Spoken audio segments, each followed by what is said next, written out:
단칼에 끝내는 투심 읽기 3회차입니다. 이번 기사의 제목은 과신으로 증발한 LTCM, 헛똑똑이들의 실패, 신흥국 강탈한 LTCM 사태, 수재들만 모이는 실패하는 이유 라는 타이틀로 기사화되었습니다. 우리는 타인과의 비교를 통해서 자신의 처지를 극명하게 느낍니다.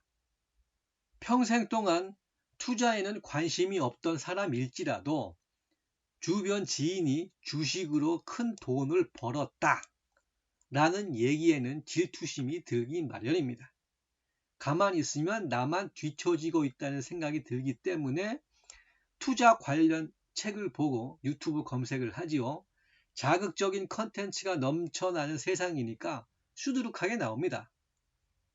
지나간 과거는 명백히 보이므로 이름나는 사람들이 쓴 서적이나 동영상을 몇 편 보고 나면 어느새 자신감이 깃듭니다.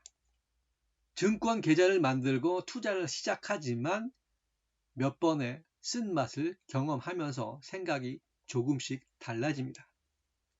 그렇다고 당장 행동의 변화가 생기지는 않습니다. 사람들에게는 현상 유지를 하고자 하는 심리적 편향이 강력하기 때문이에요. 이는 어느 분야에서나 초심자들이 겪는 통과 의례입니다. 효율적 시장 가설을 말한 시카고 학파의 유진 파마도 같은 코스를 따랐습니다. 자, 그는 자신이 단 한 번도 직접 투자를 해보지 않은 상태에서 단지 주식 서적을 몇 권 탐독한 후에 터무니없는 결론을 내렸습니다. 물론 이 사람이 경제학에서 나름대로 공헌한 바는 있습니다. 그러나 이 가설은 지금껏 이론이 아니었습니다. 어쨌든 이 가설은 모든 정보가 그 즉시 시장에 반영이 되어서 어느 누구도 초과 수익을 낼 수 없다는 허무맹랑한 말장난입니다. 한편으로는 이해가 가지요. 인간은 누구나 지나친 과신의 동물이니까. 또 다른 예를 봅시다. 1998년 금융시장을 뒤흔들었던 LTCM이 있습니다. 살로몬 브라더스의 부회장이었던 존 메리웨더, 그리고 FRB의 전 부의장인 데이비드 멀린스, 노벨 경제학상 수상자인 마이런 시올즈와 로버트 머튼 등이 참여해서 만든 헤지펀드였습니다. 출범 초기에는 잘 나갔어요. 그러나 계속된 수년간의 성공은 과신을 키우고 부채를 감당하기 어려운 수준으로 늘리는 결과를 가져옵니다. 그리고 러시아의 모라토리엄 선언으로 한순간에 증발이 되었습니다. 이 사태는 투자 시장이 엄청난 변동성을 가져오면서 S&P 지수를 마이너스 20%나 하락하게 만들었습니다. 1997년 아시아 여러 나라들의 화폐 가치가 급락을 하면서 우리나라는 IMF를 맞이했죠. 그리고 뒤를 이어서 LTCM이 그 정점을 찍었던 겁니다. 이처럼 익숙함과 함께 연속적인 성공이 더해지면 타고난 자기가신의 자만심까지 더해져서 감당할 수 없는 위험을 수용하게 만듭니다. 이후 LTCM의 주축이었던 메리웨더와 숄즈는 같은 방법을 사용해 똑같은 방식으로 레버리지, 즉 부채를 일으켜서 동일하게 실패를 합니다. 그렇죠? 인간은 같은 실수를 반복하는 존재입니다. 주식시장에서 과신은 어떻게 연결이 될까요? 자만심이 잦은 매매를 부추깁니다. 투자에서 자기 과신은 빈번한 거래로 이어져요. 트레이딩에 몰두하는 수많은 개미들이 이렇게 자신의 본능에 몸을 맡기고 있습니다. 그리고 당연하게도 투자 금액이 점점 늘어납니다. 인터넷 세상 수많은 정보가 범람하는 시대, 통제하기 어려운 정보의 홍수는 주도권에 대한 환상을 강화시켜서 더욱더 매매를 부추깁니다. 이와 같은 심리적 현상은 순차적으로 하나씩 발현되지 않습니다. 여러 개의 요인이 엮여서 우리의 매매를 관장을 합니다. 그리고 자신이 매수한 종목에 대한 집착은 부정적인 정보와 결과를 배척을 합니다.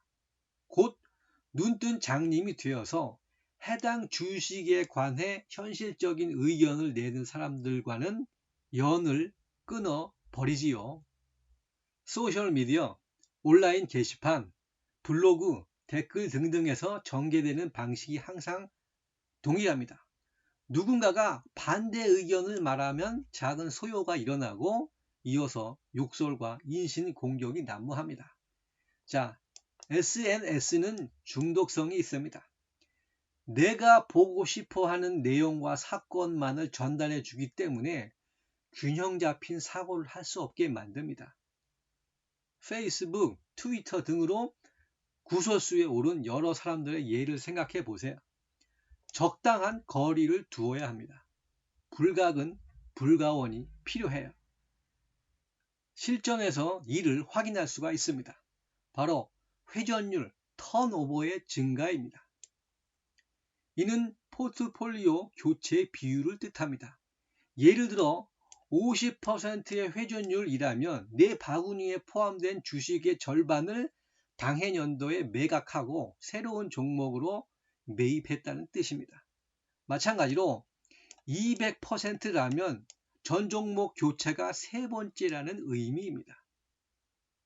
지나친 거래는 회전율을 높이고 거래량이 늘어나면서 부대 비용의 상승은 필연적입니다. 자, 브래드 바버하고 테렌스 오딘의 논문을 한번 봅시다. 그림에서 보듯이 회전율이 높아질수록 순이익률은 급감합니다. 여기서 이 회색 막대가 바로 회전율이에요. 그리고 백색의 그로스 리턴은 총 수익률이고 넷 리턴은 순수익률입니다. 그림에서 보듯이 총 수익률은 변화가 거의 없이 약 18% 수준에서 유지가 되고 있습니다. 그러나 5회전 할 경우에는 순수익률은 대략 11%포인트로 떨어집니다.